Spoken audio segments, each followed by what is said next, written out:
Hallelujah. Hubli city assemblies of God church आप सबों का स्वागत हिंदी सर्विस में करते हैं।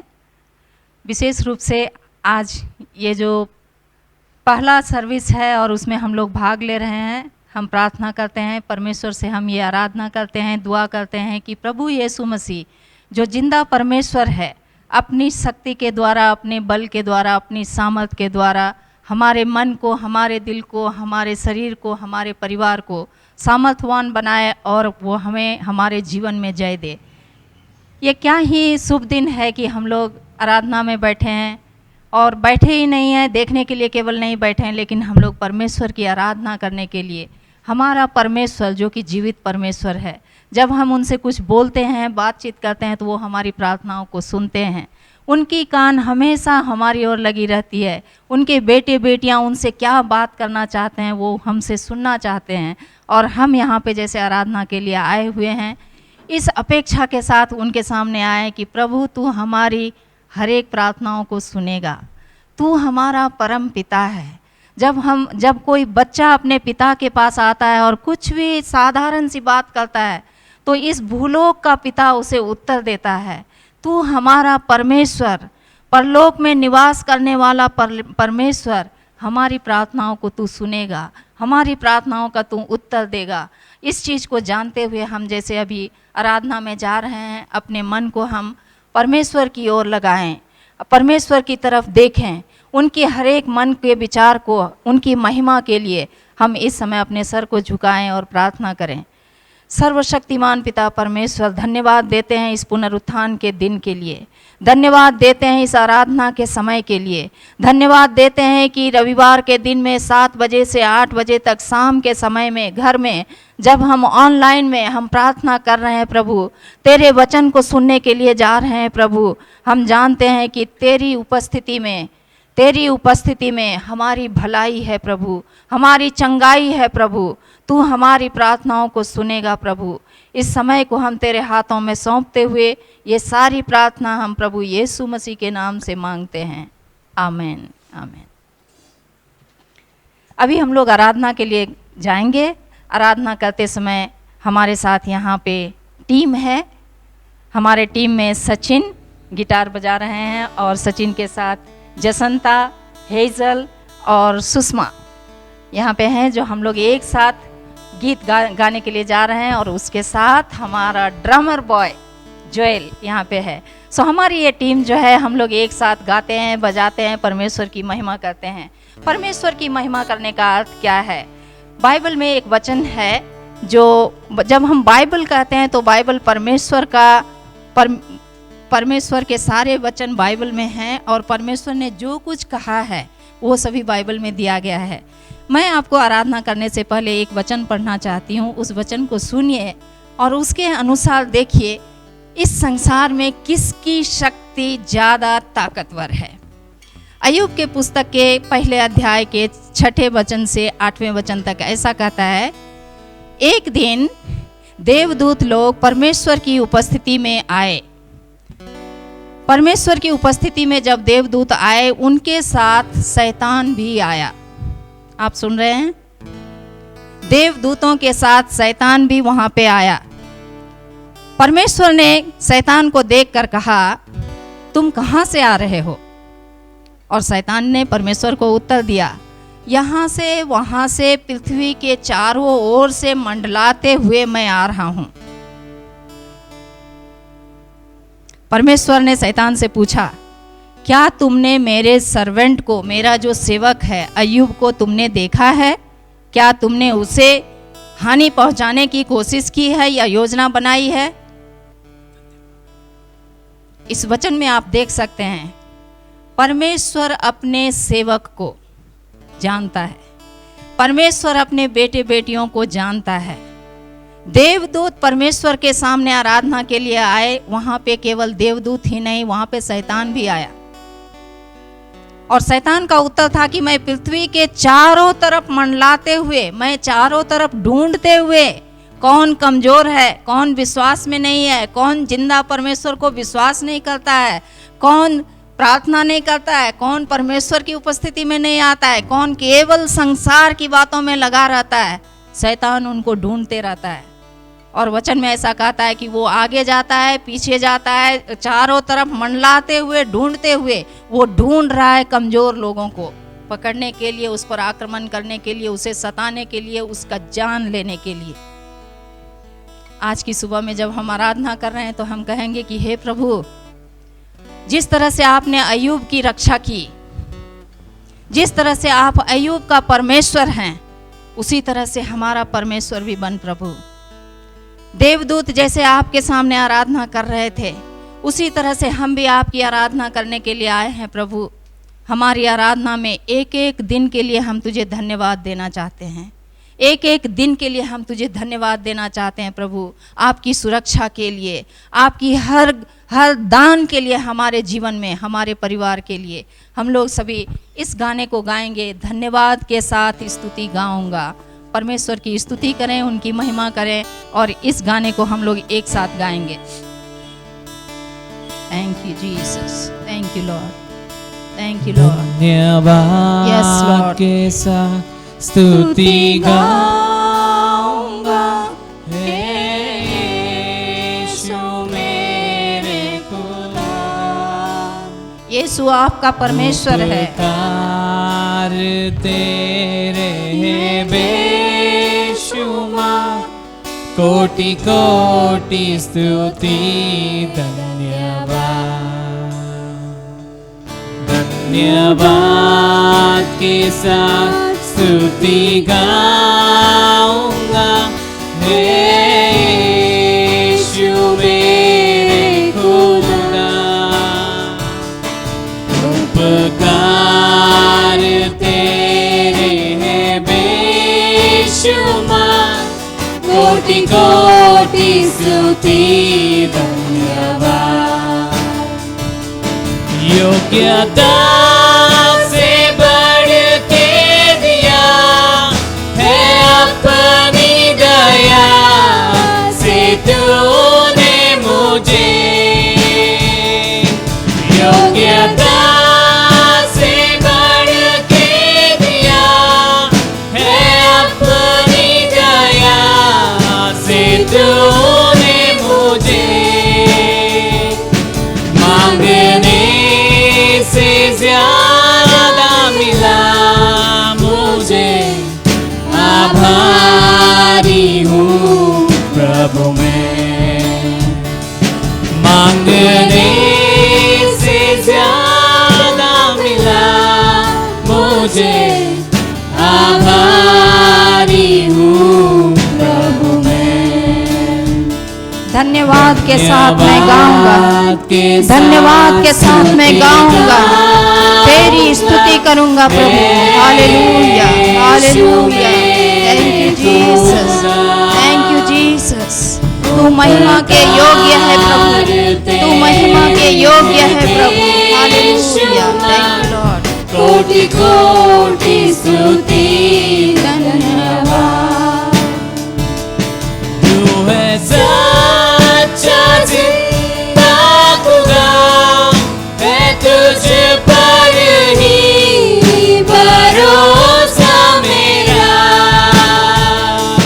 तू है सच्चा जिंदा खुदा, है तुझ पर ही भरोसा मेरा। सेवा पूरी करके पाऊं इनाम, प्रभु ऐसा दो वरदान।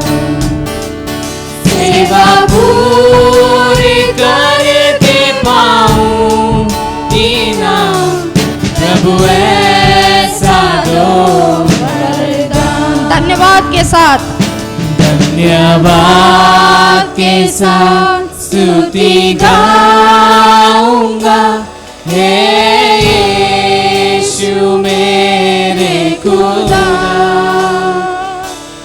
उपकार तेरे बेशुमार, कोटि कोटि स्तुति धन्यवाद। आपके परिवार में हो सकता है, आपके परिवार में हो सकता है। आप धन्यवाद देना चाहते हैं अपने जीवन के लिए, घर में शांति के लिए, समाधान के लिए, आपके हर एक आवश्यकताओं को पूरी करने वाला परमेश्वर, आपका बाहर जाना, आपका अंदर आना, आपने प्रार्थना में जो कुछ भी कहा प्रभु ने सुना, उसके लिए आप धन्यवाद देना चाहते हैं। आप धन्यवाद देना चाहते हैं। आप अपने मुंह को खोलें और परमेश्वर की महिमा करें। Hallelujah, hallelujah. परमेश्वर की महिमा करें, क्योंकि प्रभु यीशु मसीह जो है वो जिंदा परमेश्वर है। प्रभु यीशु मसीह जो है वो जिंदा परमेश्वर है। हम किस तरह से जानते हैं कि वो जिंदा है? हम जानते हैं कि प्रभु यीशु मसीह गुड फ्राइडे के दिन, शुक्रवार के दिन उन्हें क्रूस पर चढ़ाया गया। बेमौत की मौत वो मरे, और मरते समय उन्होंने ये कहा कि मैं अपनी आत्मा हे पिता तेरे हाथों में सौंपता हूँ। वो मारे नहीं गए, लेकिन उन्होंने अपनी आत्मा को परमेश्वर के हाथ में सौंपा। उतना ही नहीं, तीसरे दिन हम जानते हैं कि रविवार के दिन वो पुनरुत्थान होकर वापस हमारे बीच आए। प्यारे भाइयों और बहनों, मैं आपको बताना चाहती हूँ, प्रभु यीशु मसीह जो है वो जीवित परमेश्वर है। वो किस लिए जिंदा होके आए आपको पता है? वो किस लिए जिंदा होके आए आपको पता है? उनको पता है, यीशु मसीह को पता है कि मैं अगर अपने बेटे बेटियों को, अपने विश्वासियों को मैं अगर अकेला इस दुनिया में छोड़ दूंगा तो शैतान उसे आक्रमण करके उसे निगल जाएगा, नरक की लोक में लेके चला जाएगा। और उसके लिए प्रभु यीशु मसीह ने मृत्यु पर, संकट पर, हर रोग पर, समाधि पर, कब्रिस्तान पर, हर एक चीज पर जय देकर प्रभु यीशु मसीह हमारे बीच में फिर से पुनरुत्थान होकर, पुनरुत्थित होकर वो फिर से हमारे बीच आए, ये कहने के लिए कि यीशु मसीह हमारा जिंदा परमेश्वर है। Hallelujah, hallelujah. यीशु मसीह हमारा जिंदा परमेश्वर है, और यही उनकी यूनिकता है, यही उनकी विशेषता है कि यीशु मसीह के पास जब हम प्रार्थना करते हैं, जब हम उनसे बोलते हैं, आत्मभरित होकर जब हम उनसे प्रार्थना करते हैं, वो हमारी प्रार्थनाओं को सुनते हैं, वो हमारी प्रार्थनाओं का उत्तर देते हैं। धन्यवाद देते हैं प्रभु, धन्यवाद देते हैं प्रभु। जब हम गहरे भंवर में होते हैं प्रभु, जब हम गहरे भंवर में होते हैं प्रभु, जब हमें लगता है कि समुद्र के ये भंवर मुझे निगल जाएगी, मुझे डुबा कर ले जाएगी, मैं मर जाऊंगा, ऐसे समय में प्रभु तू कहता है थम जा, थम जा। बाइबल में हम देखते हैं कि जब उनके शिष्य लोग नाव में उन्हें डूबने के जैसा लग रहा था, उस समय प्रभु यीशु वहां पे आके कहे धीरज रख, धीरज रख, मैं तुम्हारे साथ हूँ। हम लोग ये स्तुति गाना गाने जा रहे हैं, भंवर के बीच में तू कहता है थम जा। हम लोग एक साथ गाएं इस विश्वास के साथ कि हे प्रभु, हमारे जीवन में चाहे कोई भी भंवर हो, तू हमारे साथ है प्रभु, तू हमारे साथ है प्रभु। Hallelujah, thank you Jesus. भंवर के बीच में यस लॉर्ड, तू कहता है थम जा, तू मेरी ताकत है। यस लॉर्ड, यस गॉड, तू ही मेरा ईमान भंवर के बीच में। यस लॉर्ड, थैंक यू तू जीसस। कहता है थम जा, तू मेरी ताकत है। तू ही मेरा ईमान, बीत कल में तू साथ मेरे था। यस लॉर्ड, यस जीसस, आज भी मेरे साथ है खड़ा। यस जीसस, आने वाले कल में भी होगा, उठते हुए उफानों में तू ही मेरी चट्टान, बढ़ती हुई लहरों पे तेरे कदमों के निशान। थैंक यू बीमारियों में। तू कहता है उठ जा यहोवा राफा, तू ही मेरी शिफा बीमारियों में। तू कहता है उठ जा यहोवा राफा, तू ही मेरी शिफा।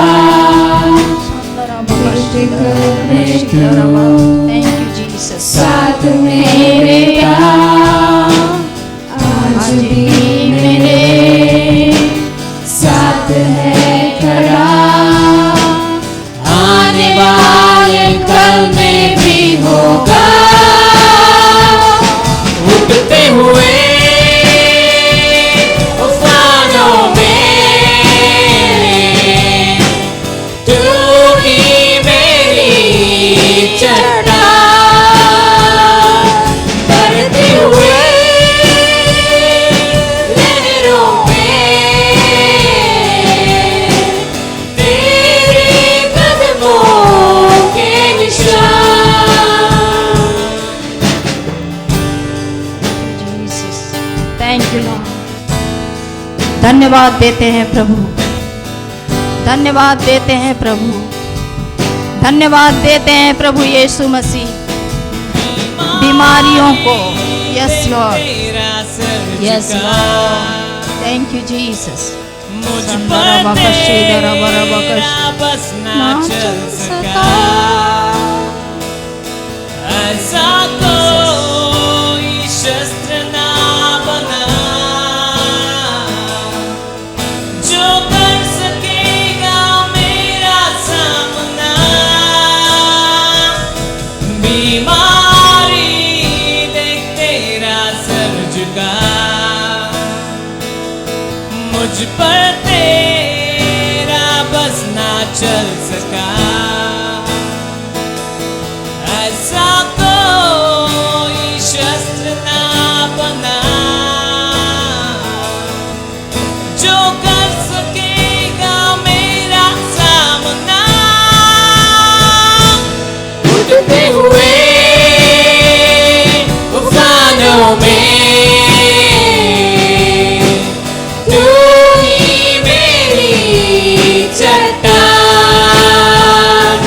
बढ़ती हुई लहरों पे तेरे कदमों के निशान। उठते हुए लहरों पे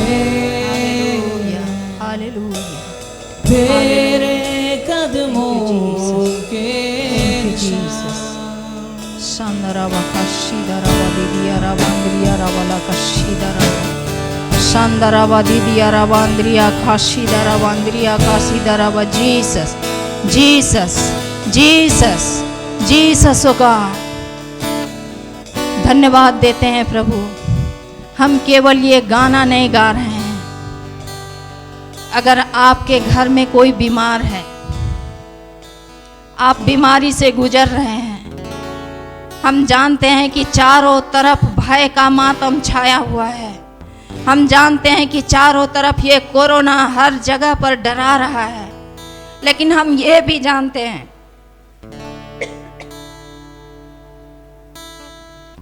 सर्वशक्तिमान परमेश्वर, तू कोरोना से भी ज्यादा सर्वशक्तिमान है।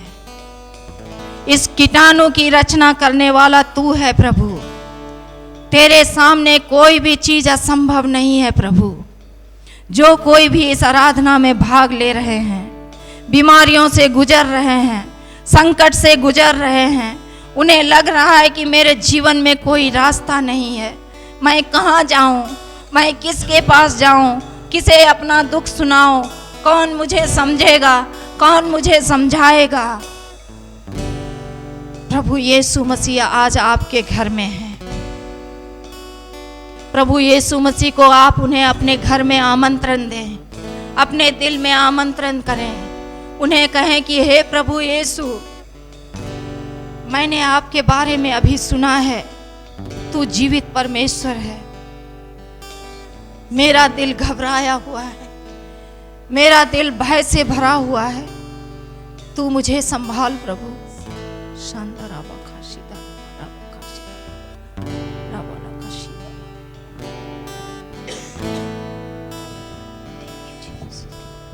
बीत कल में तू थैंक यू साथ जीसस। मेरे था, मेरे साथ था आज प्रभु, भी मेरे आज भी तू मेरे साथ है प्रभु, साथ है। कल भी तू मेरे साथ रहेगा प्रभु।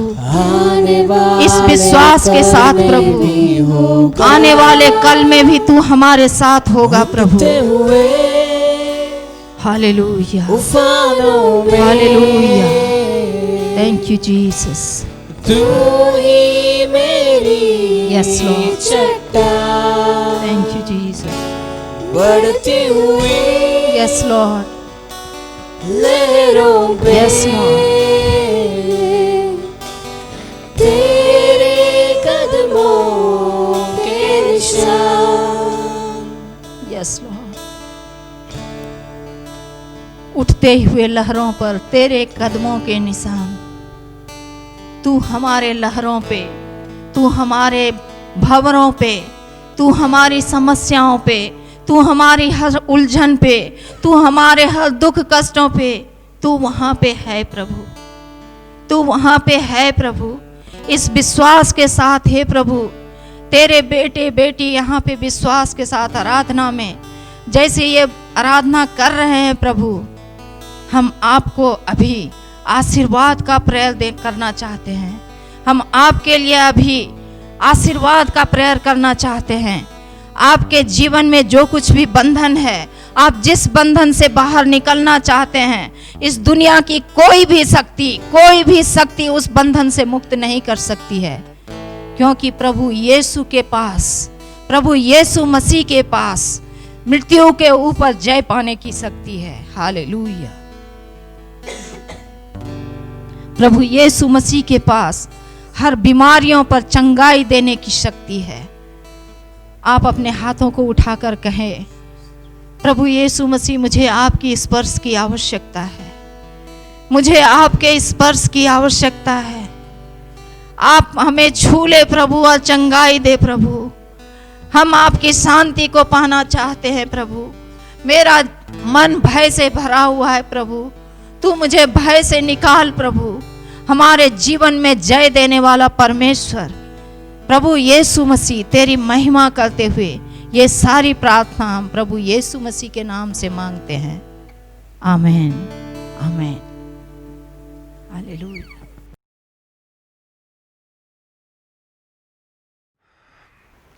It's a privilege for us to come to your home, to your place in this way. आपके घर में इस तरह से हम आ सक रहे हैं, ये हमारा बहुत ही सुंदर अवकाश है। What a wonderful opportunity that the technology is providing, that we can come to you. Technology के द्वारा हम आपके पास आ सक रहे हैं, उसके लिए हमें अच्छा लग रहा है। We are living in difficult days, as most of us are aware, due to the coronavirus.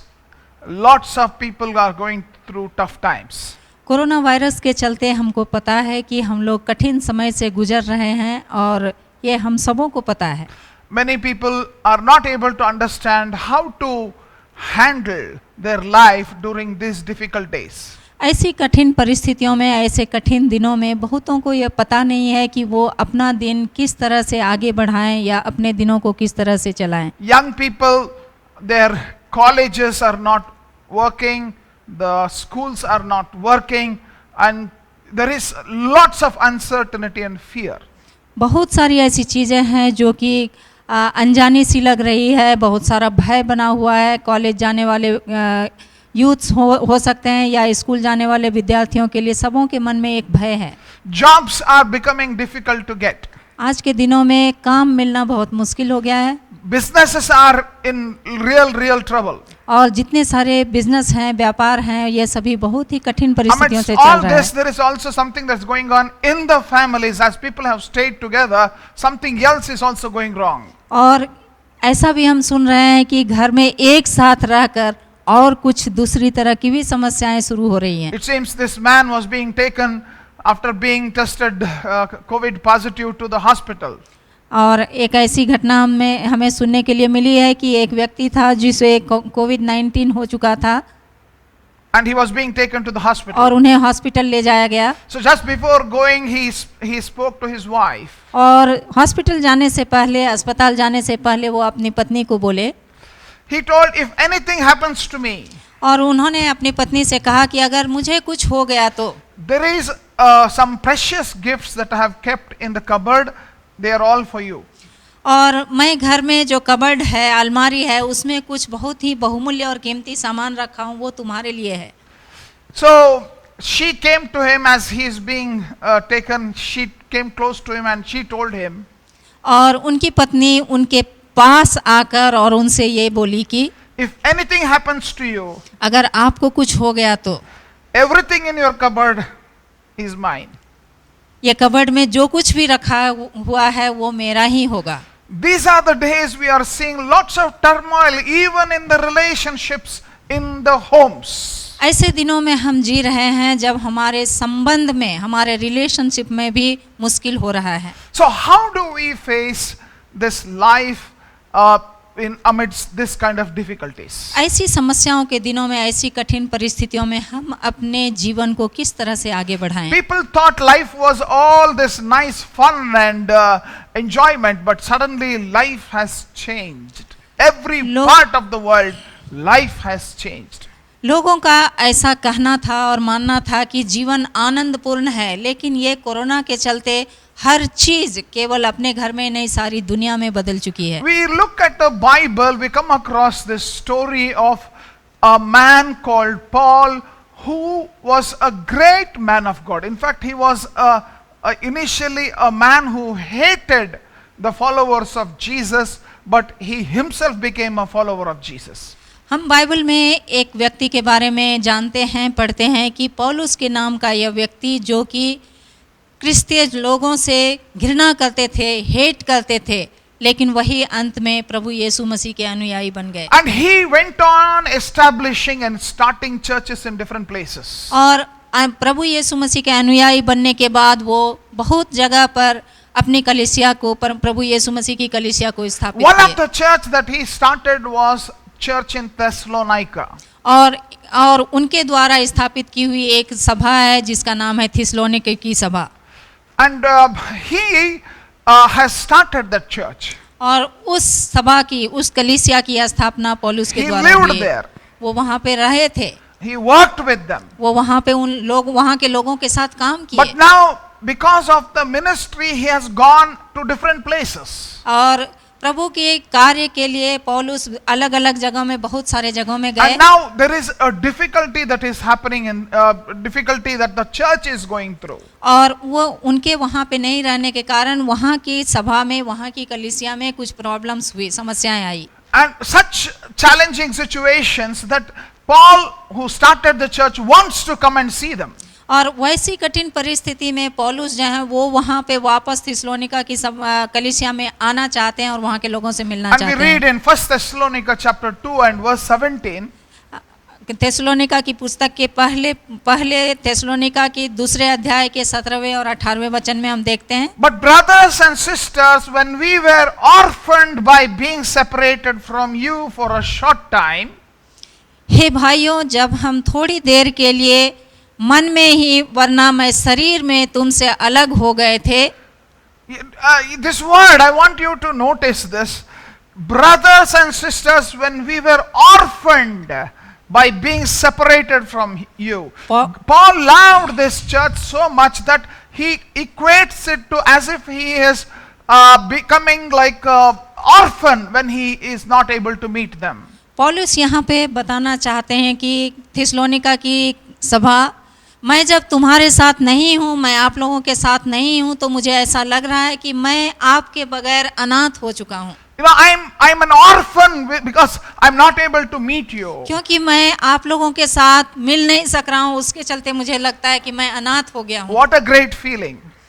उनकी कितनी अच्छी आकांक्षा थी. It's a parental heart. ये जो माता पिता का जो हृदय होता है वैसा ही है। In fact, he also tells the reason why he is not able to meet them. वो यहाँ पे ये भी बताते हैं कि वो किस लिए उनसे मिल नहीं पा रहे In हैं। verse 18, the same 1 Thessalonians chapter 2 verse 18, he tells the reason. वहीं पे 18वें वचन में वो अपना कारण बताते हैं। For we wanted to come to you, certainly I, Paul, did again and again, but Satan blocked our way. मैं बार बार वहाँ पे तुम्हारे पास आना चाहता था, बार बार मैं आना चाहता था, लेकिन शैतान हमें आने नहीं दिया। It's like the devil was digging up the road in which Paul wants to come to meet the people, the believers in Thessalonica. ऐसा लगता है वहाँ पे कि जैसे पौल जिस रास्ते से, जिस मार्ग से आना चाहते हैं, शैतान उस रास्ते को पूरा बर्बाद करके रख चुका है कि पौल वहाँ पे ना आ पाए। It's like we want to come and meet you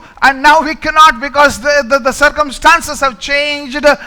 It's like not the devil but the virus is stopping us to come and meet you. और ऐसा लग रहा है कि जैसे हम लोग भी आपके पास आकर मिलना चाहते हैं, बहुत मिलने की इच्छा होती है, लेकिन शैतान तो नहीं, ये कोरोना वायरस हमको स्टॉप कर रहा है। But then as we read further in 1 Thessalonians chapter 3, और उसी पुस्तक के 3 अध्याय में हम पढ़ते हैं, in verse 2 and verse 3, 3 अध्याय के 2 और 3 वचन में एक आता we है। come across some very interesting information about the Thessalonian church. और यहाँ पे हम देखते हैं कि थेसलोनिका की चर्च जो है, सभा जो है, वहाँ के बारे में बहुत ही important We come to know that they are information going है। through difficult times. हम देखते हैं वहाँ पे कि वहाँ पे बहुत ही कठिन परिस्थिति से वो लोग गुजर रहे So हैं। in the 3rd chapter and verse 2, 3 अध्याय के 2 वचन में एक we आता है, sent Timothy, who is our brother and co-worker in God's service, in spreading the gospel of Christ to strengthen and encourage you in faith. और यहाँ पे ऐसा कहता है कि मैंने अपने सेवक को, तिमोथी को तुम्हारे पास भेजा है, जो कि सुसमाचार के प्रचार के लिए वहाँ पे आए हैं। Further, read there. To strengthen and encourage you in faith. और इसलिए हमने उन्हें भेजा है कि वह तुम्हें स्थिर करे और तुम्हारे विश्वास के बारे में समझाए कि कोई इन कष्टों से डगमगा ना जाए। So that no one would be unsettled by these trials, for you know quite well that we are destined for them. क्योंकि हमें पता है कि हम इस चीज के लिए ही बनाए गए हैं और कोई तुम्हें डगमगा न दे। So a very important information we come across here. और यहाँ पे हमें बहुत ही महत्वपूर्ण सूचना मिल रही है। We come across this very important information that this church is going through difficulties. यहाँ पे हमें ये पता चल रहा है कि ये चर्च जो है कठिन परिस्थिति से गुजर It रही is है। like a family that is going through difficulty. और ये ऐसा लग रहा है जैसे कि एक परिवार में कुछ कठिन परिस्थिति आ गई And है। the problem is the father is unable to come and reach to that family. और यहाँ पे ऐसा दिख रहा है कि जैसे पिता अपने बच्चों के पास नहीं आ पा He रहे is हैं, not able to come and reach out to the family. वो अपने फैमिली के पास नहीं आ पा रहे हैं। It's because just like as we went through the lockdown period where we got separated, where we were not able to go and reach out to our family members, the same kind of pain Paul is going through because he is not able to come and he knows that they are in difficulty. और यहाँ पे पौलुस ये बताना चाहते हैं कि जैसे लॉकडाउन के समय में जो लोग जहाँ पे अटक गए थे वहीं पे थे, वो अपने परिवार तक नहीं पहुँच पा रहे थे, उसी तरह पौलुस भी बता रहे हैं कि वो अपने चर्च पे, यहाँ पे थेसलोनिका की चर्च से नहीं मिल पा रहे हैं। और वो सूचना यहाँ पे हमें मिलती है। And some important insight that we come across is what is this trials, this difficulty, how these difficulties can impact on the lives of the believers of the church of Thessalonica. और यहाँ पे हम ये भी देखते हैं कि थेसलोनिका की चर्च के जो विश्वासी लोग हैं, उनका ये कठिन समय जो है, ये कठिन समय के द्वारा उनके जीवन में क्या प्रभाव पड़ रहा है। So look at verse 2. और वहाँ पे 2 वचन में हम देखते हैं That we sent Timothy, who is our brother and co-worker in God's service in spreading the gospel of Christ, to strengthen and encourage you in faith. और हमने तिमोथी को, जो सुसमाचार में हमारा भाई है और परमेश्वर का सेवक है, इसलिए भेजा है कि वह तुम्हें स्थिर करे और विश्वास के बारे में समझाए कि कोई इन कष्टों से डगमगा So न जाए। what is happening? यहाँ पे क्या हो रहा To है? strengthen. Why Thessalonian church needs to be strengthened? यहाँ पे क्या हो रहा है कि थेसलोनिया की चर्च को, सभा को और भी शक्तिवान बनाया जाए? Why? क्यों? Because of the trials. क्योंकि वो लोग जो कठिन परिस्थिति से गुजर रहे Because of थे, the trials. क्योंकि वो जो कठिन काल चल रहा था, The people who were strong have become weak. जो लोग बहुत ही मजबूत थे वो अब कमजोर हो चुके हैं। And in terms of their faith, those who were so bold and courageous, now they have become discouraged and they need to be encouraged in faith. और विश्वास में जो एक समय में बहुत ही मजबूत थे, इन कठिन परिस्थितियों के चलते वो कमजोर हो गए हैं और उन्हें प्रोत्साहन की आवश्यकता And है। also in verse 3 we see so that no one would be unsettled by these trials. और तीसरे वचन में हम देखते हैं, वो ये वचन कहती है कि कोई भी विश्वास में डगमगा ना जाए। So what is this being unsettled?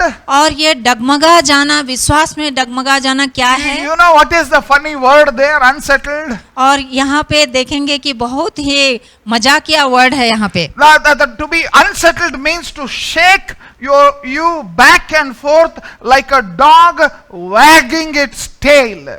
और यहाँ पे ये डगमगा जाने के बारे में एक तुलनात्मक चित्र हम देखते हैं कि जैसे कुत्ते अपनी पूंछ को दोनों पैरों के बीच में डाल देता है। Some people's life has become like the dog's tail which is wagging back and forth. और कुछ लोगों की जिंदगी ऐसी ही हो चुकी है जैसे कुत्ते लोग अपने पूंछ को आगे पीछे दाएं बाएं फिराते रहते हैं। So life has become like that. और उनका जीवन वैसा हो गया। Why? क्यों? Why? क्यों ऐसा? There is problem in the job.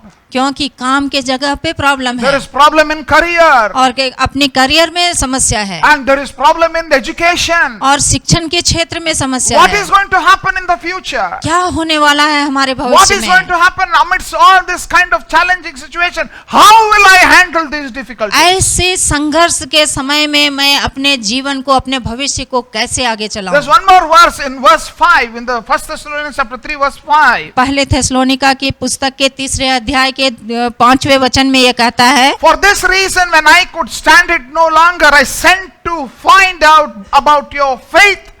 I was afraid that in some way the tempter had tempted you and that our labor might have been in vain. और यहाँ पे पौलुस कहना चाहते हैं कि मुझे ये पता चला है कि तुम लोग अपने विश्वास में डगमगा रहे हो और उससे शक्तिवान करने के लिए मैं ये प्रयास कर रहा हूँ। Verse 5, please read verse 5.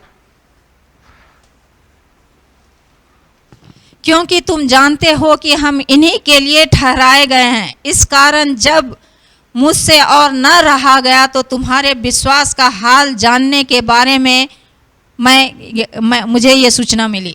There is a problem that your faith can be shaken due to this trials. और इन कठिन परिस्थितियों में हमारा विश्वास डगमगा सकता है। There is a possibility of this trials turning into temptations. और ये सारे संघर्ष जो हैं ये हमें अलग अलग टेम्पटेशन में डाल सकता है। Trials that can become a temptation. और कठिन परिस्थिति जो है वो किसी तरह का शोधन कार्य भी हो सकता है। When we are weak, जब हम कमजोर हैं, when we are discouraged, जब हम निरुत्साह में हैं, when we are unsettled, और जब हम अस्थिर स्थिति में हैं, we can fall into sin. हम पाप में गिर सकते We हैं can do disobedient things. और हम अविधेयते का काम जो कि आज्ञाकारी का काम नहीं है See, उसमें when पड़ सकते everything हैं। is fine, आप ये देख सकते हैं कि जब हर चीज सही है, when everything is going on well, जब सब चीज अच्छा चल रहा है, when we are healthy and wealthy, और जब हम स्वस्थ हैं और हमारे पास सब कुछ है, we will have lots of strength and confidence to actually, deal with any kind of problems. और हमारे पास बहुत ही आत्मविश्वास है कि हम सब कुछ कर सकते हैं। But then, लेकिन when there is no job, जब काम नहीं है, when there is no money, जब पैसे नहीं when you है, are not able to progress in your education, जब अपने शिक्षण के क्षेत्र में हम आगे नहीं बढ़ पा रहे so हैं, what will you do? उस समय आप क्या करेंगे? When lots of this kind of difficulties will come, the danger is to fall in the temptation and commit sinful things. ऐसी कठिन परिस्थितियों में ऐसा हो सकता है कि हम पाप में गिरे या हम किसी शोधने में पड़े, So that is the danger. और यही यहाँ पे And that खतरनाक is चीज what है। Paul is telling in the 5th verse. और यही 5वें वचन में पौलुस कहना चाहते हैं। But then let me give you a little clarification that trials are different from temptations. और यहाँ पे हम बताना चाहते हैं कि टेम्पटेशन और ट्रायल्स ये दोनों में क्या अंतर है। The difficulties are जो- different from temptations. और कठिनाइयाँ जो है वो हमारे टेम्पटेशन से अलग है। You know, for example, trials, now everybody is facing trials. और हम देखते हैं कि सभी कोई मुसीबत में है, Everybody is in difficulty. हर कोई कठिन समय में One है। way or the other, you are in difficulty today because of this coronavirus. ये कोरोना के चलते किसी न किसी रीति से हर कोई प्रॉब्लम में है। You know, but then a temptation is, it has got something to give you a choice to commit sin and disobey God. लेकिन टेम्पटेशन जो है वो ऐसी कठिन परिस्थितियों में हमें पाप करने के लिए बाध्य करती है और प्रभु की आज्ञा को नहीं मानने देती है। Temptation is a choice to commit sin. और टेम्पटेशन जो है वो हमारा एक निर्णय है कि हम पाप करें। But then a trial is an external circumstance in our life. लेकिन ट्रायल जो है, कठिन परिस्थिति जो है वो हमारे जीवन में एक बाहरी रीति से एक कठिन समय है। It's like in a trial you feel like you are trapped like an animal. और जब हमारी कठिन समस्याएं आती है, कठिन परिस्थिति आती है, तो ऐसा लगता है कि हम किसी प्राणी के द्वारा, किसी जानवर के द्वारा आक्रमण किए गए हैं। So if that's a clear cut distinction. A trial or a difficulty is different from a temptation. और इस चीज को हम अच्छी तरह से जाने कि कठिन समय और टेम्पटेशन ये दोनों अलग चीज है। When we are talking about temptation, it is about sin. और जब हम टेम्पटेशन के बारे में बात करते हैं तो ये जो है ये पाप के बारे में। But when we are talking about a trial, we are talking about a circumstance. और जब हम ट्रायल के बारे में, कठिन समय के बारे में बात करते हैं तो ये हमारा एक कठिन समय है। But then in this passage here, Paul makes it very clear that the trials or our difficult times are appointed times. और पौलुस जो हैं वो इस वचन के द्वारा हमें बताना चाहते हैं कि कठिन समय जो है वो हमें बनाने के लिए है। They are appointed times. और वो हमारा निर्धारित समय है हमारे They जीवन are में। destined times. वो हमारा निर्धारित समय है हमारे They are जीवन में। not by chance. और वो समय जो है हमारे जीवन में अचानक से नहीं They आया are है, not there by mistake. और वो गलती से हमारे जीवन में नहीं आया है। What makes me tell that? और ये हम क्यों बोल रहे हैं? You know, many people will live in a dreamland. और बहुत लोग जो हैं अपनी स्वप्न की दुनिया में जीते We हैं, don't want to accept the reality in the world in which we live. और जिंदगी की ये दुनिया की सच्चाई को वो स्वीकार नहीं करना We चाहते do हैं। not want to recognize that the difficulties in this world are natural. और हमें ये जानना चाहिए और स्वीकार करना चाहिए कि दुनिया की जो ये समस्याएं हैं ये स्वाभाविक हैं। But then as a child of God, लेकिन जब हम प्रभु के बेटे बेटियां बनते हैं, you and I need to recognize these are appointments or appointed and destined by God. इन चीजों को, इन कठिन परिस्थितियों को हमें जानना है कि ये प्रभु के द्वारा ये निर्धारित समय है। In the same Ephesians in 1 Thessalonians chapter 3, as we read in verse 3 itself, और पहले थेसलोनिक की पुस्तक में 3 अध्याय के 2-3 वचन में हम पढ़ते हैं। the 3rd verse, 3 वचन कहता है, so that no one would be unsettled by these trials, for you know quite well that we are destined for them. कि इस ऐसी परिस्थिति में, ऐसी जगह में कोई भी डगमगा ना जाए। And what dagmaga jai? इसलिए भेजा कि वह तुम्हें स्थिर करे और तुम्हारे विश्वास के बारे में समझाए कि कोई इन कष्टों में डगमगा ना जाए। You know, God has destined these things to happen, or these are all appointed times. और प्रभु के द्वारा ये ऐसा कठिन समय जो है ये हमारे लिए निर्धारित समय है। These are an appointments. ये सब हमारा अपॉइंटमेंट है। Like a job appointment requires certain duty. जैसे नया काम में जब हम ज्वाइन करने जाते हैं तो उसके लिए हमें कुछ ड्यूटीज हमें some responsibilities. कुछ जवाबदारी हमारे ऊपर आती है। Nobody goes to job to sleep. कोई भी काम के जगह पे सोने के लिए नहीं Now, जाता that's है। the word used here. और वही शब्द यहाँ पे For you उपयोग किया know गया है। quite well that we are destined for them. क्योंकि तुम जानते हो कि हम इन्हीं के लिए ठहराए गए हैं We have an appointment in that regard. और इसमें हमें जानना है कि यहाँ पे हमारा अपॉइंटमेंट है। God has, either directly or indirectly decided these things will happen. और परमेश्वर जो है हमारे लिए हो सकता है कि डायरेक्ट हो, दृश्य पूर्वक हो और अदृश्य पूर्वक हो, इन चीजों को परमेश्वर ने So, ठहराया if है। God has appointed these kind of circumstances, तो परमेश्वर ने जब ऐसी परिस्थिति को निर्धारित किया है, what should be our decision? तो हमारा निर्णय क्या होना चाहिए? Our decision should be the same, accept it as an appointment rather than a mistake or an accident. इसे हमें क्या करना चाहिए? हमें इसे स्वीकार करें, एक अपॉइंटमेंट की तरह हमें इसे स्वीकार करें And not become scared. और इससे हम भयभीत ना होएं। Please remember, when God created this world, there was no difficulty at all. इस चीज को याद करें और जानें कि परमेश्वर ने जब इस सृष्टि की रचना की, There was no difficulties. कुछ उस समय कुछ भी प्रॉब्लम नहीं But था। then what happened when once sin entered into the world? लेकिन जब इस दुनिया में पाप का प्रवेश हुआ, The moment sin entered into the world, जिस समय पाप का प्रवेश हुआ, everywhere we see difficulties.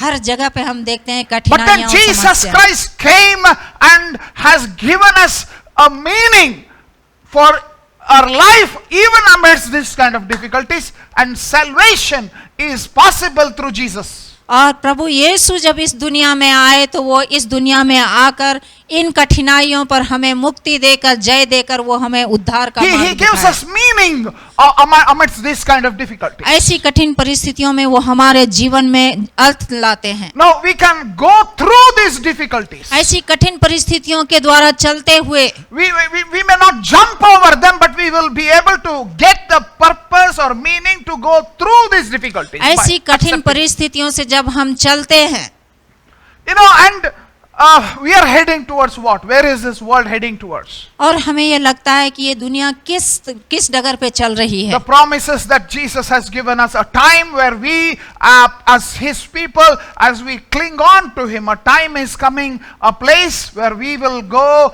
we will settle. In fact, He is going to make this planet Earth and everything new, heavens and new earth, where there will be no tears, no pain, no death, no suffering. और हम ये जानते हैं वचन के द्वारा कि प्रभु यीशु मसीह ने कहा है कि आने वाले दिनों में हम ऐसे जगह में जाएंगे जहाँ पे ना तो आंसू होंगे, ना तो दुख या कष्ट होंगे। So that's where we have to recognize our meaning is. और यही चीज हमें हमारे जीवन में इस अर्थ को लाना है कि हमारे जीवन में अर्थ है। So when we are talking that the difficulties are an appointment from God, कठिन परिस्थितियां परमेश्वर के द्वारा लाई गई हमारे जीवन में एक अपॉइंटमेंट है। when we recognize that, इस चीज को हम जानने के बाद some misunderstandings are there. कुछ गलतफहमी भी है। Some people think that these trials or these difficulties are a sign of punishment for the sin कुछ लोग or disobedience. कुछ लोग ऐसा भी बोलते हैं कि ये हमारी गलतियों के चलते ये हमारे जीवन में एक सजा है। But then notice that's not how God operates. लेकिन ये चीज हमें जानना चाहिए कि परमेश्वर उस तरह से काम नहीं करते हैं। Yes, there is wages of sin, हाँ, पाप की सजा है, but then God is not a God who behaves like that the way we understand. और परमेश्वर जो है वो उस तरह से काम नहीं करते हैं जैसा हम सोचते हैं उनके बारे में। We read in Matthew chapter 5 verse 45. मत्ती की पुस्तक के 5वें अध्याय के 24वें वचन में कहता है, He, that is God, causes His sun to rise on the evil and the good, and sends rain on the righteous and the unrighteous. 24वें वचन में ये कहता है कि तो अब 5:24 है, 5:45 and 45 verse 45. मत्ती की पुस्तक के 5वें अध्याय के 45वें वचन में ये कहता है कि जिससे तुम अपने स्वर्गीय पिता की संतान ठहरोगे, क्योंकि वह भले और बुरे दोनों पर अपना सूर्य उदय करता है और धर्मी और अधर्मी दोनों पर मेघ बरसाता है। So God works like that. He, is making the sun rise upon good people as well as bad people. परमेश्वर का कार्य जो है इस तरह से वो करते हैं कि वो धर्मी और अधर्मी दोनों पर He makes the बरसात करते rain हैं। come on the righteous and the unrighteous वो people. धर्मी और अधर्मी दोनों पर मेघ बरसाते हैं। We live, yes, I know, there is wages of sin is death. हाँ, हमें पता है कि पाप की सजा जो है वो मृत्यु है। But the trials, the difficulties that all of us are facing now लेकिन अभी जो हमारे समय में कठिन परिस्थिति जो चल रही है, may not be the direct result of sin. हो सकता है ये हमारे पाप की सजा नहीं है। Let's not think like that. ऐसा हमें नहीं सोचना है। Now we have a purpose. We need to recognize that there is a God who is impartial.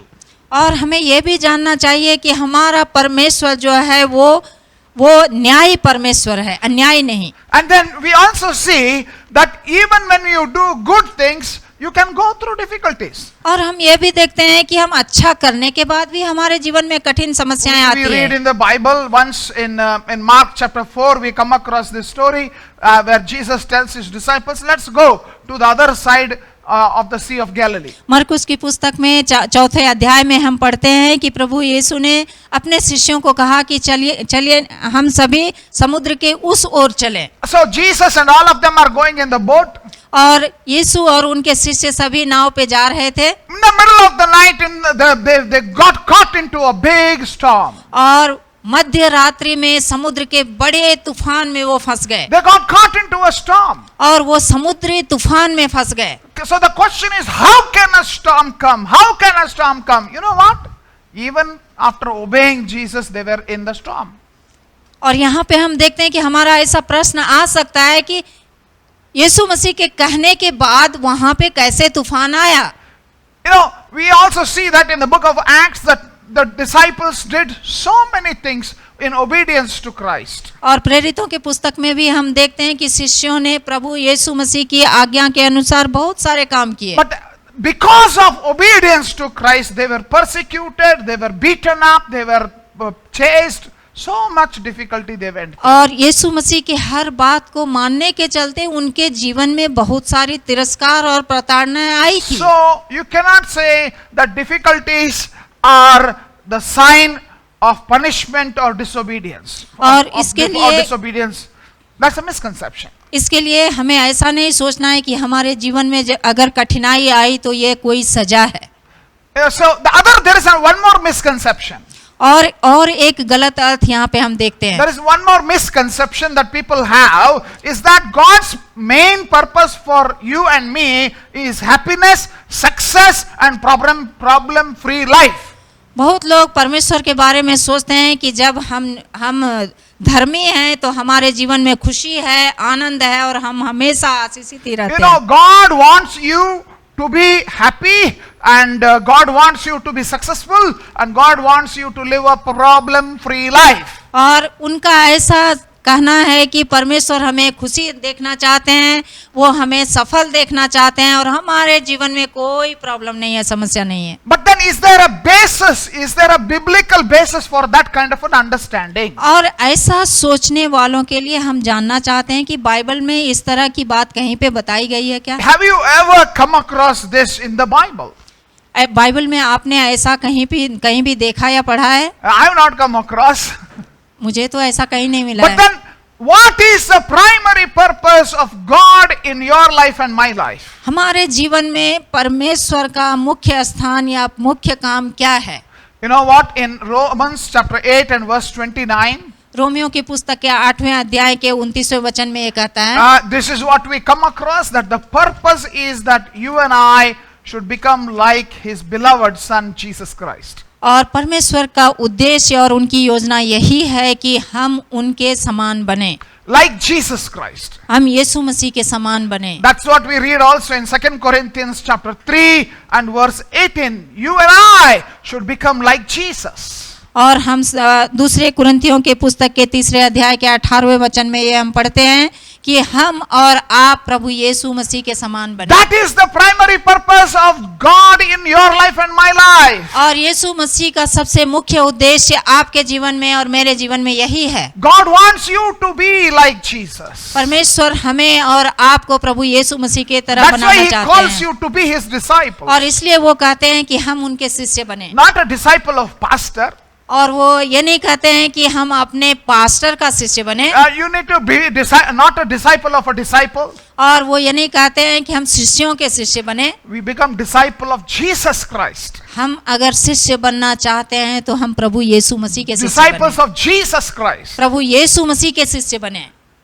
That's what is the purpose God is working on. और इसी उद्देश्य के लिए परमेश्वर हमारे जीवन में काम कर So रहे हैं। that is what He has appointed you and me for. और उसके लिए ही परमेश्वर ने हमें आपको और हमें यहाँ पे रखा है। So our success or our prosperity and our joy, all our healing, our deliverance, everything else is secondary or next to the first purpose of becoming like Jesus. और हमारे जीवन में कठिनाइयाँ, परेशानियाँ, मुसीबतें, ये चीज़ें जो है ये दूसरा स्थान रखती है। पहला स्थान जो है हम यीशु मसीह के शिष्य बने। Deliverance, healing, चंगाई, deliverance ये डिलीवरेंस हो या चंगाई, or prosperity, और हमारे जीवन में अभिवृद्धि हो, all this is secondary. ये सभी जो है दूसरा स्थान रखती The है। first place is to be like Jesus, पहला स्थान जो है हम यीशु मसीह to की be तरह His बने, disciples. हम उनके शिष्य बने।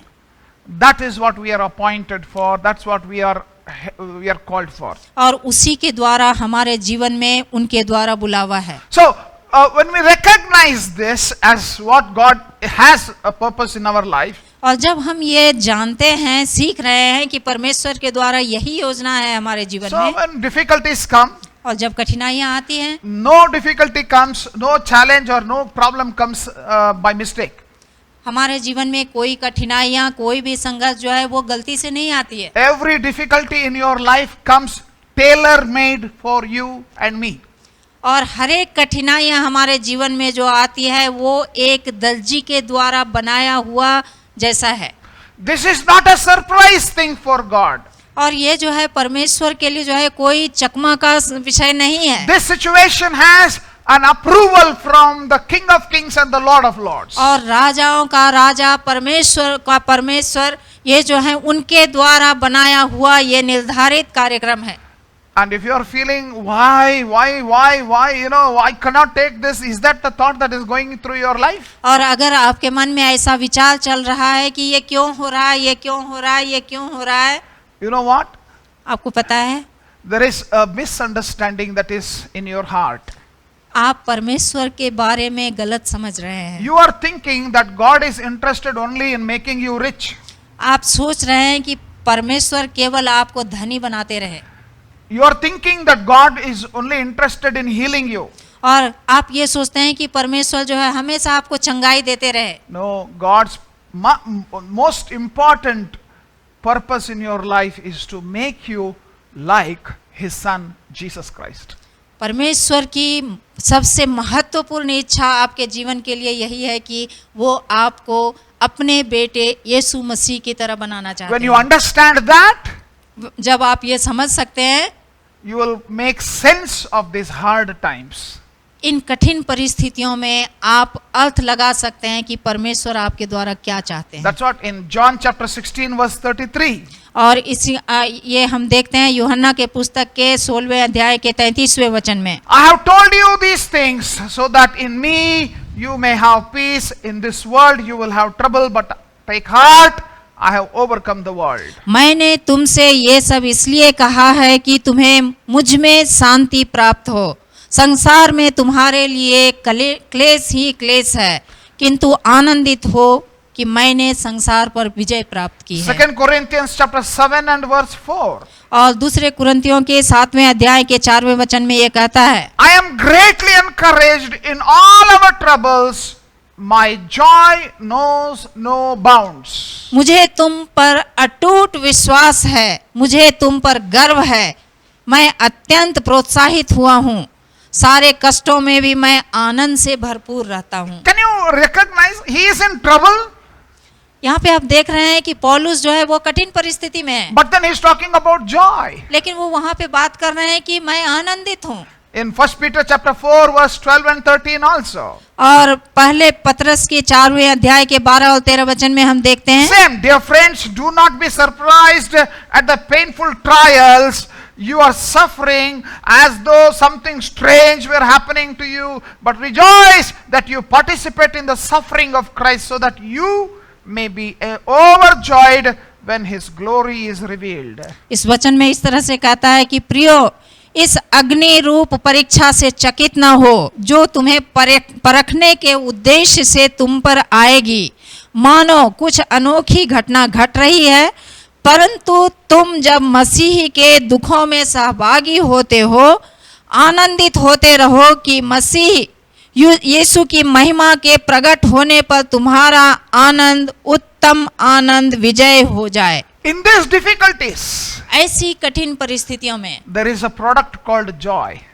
यहाँ पे एक रिजल्ट आ रहा है जो कहा जाता है, उसका नाम है आनंद।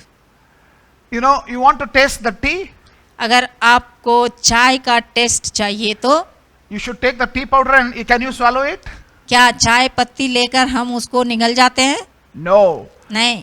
If you want to enjoy tea, अगर आप चाय का सही में आनंद लेना चाहते you हैं, need to put it in the boiling water. उसे उबलते हुए पानी में हम उसे डालते हैं, That's when you can taste a good, tasty tea.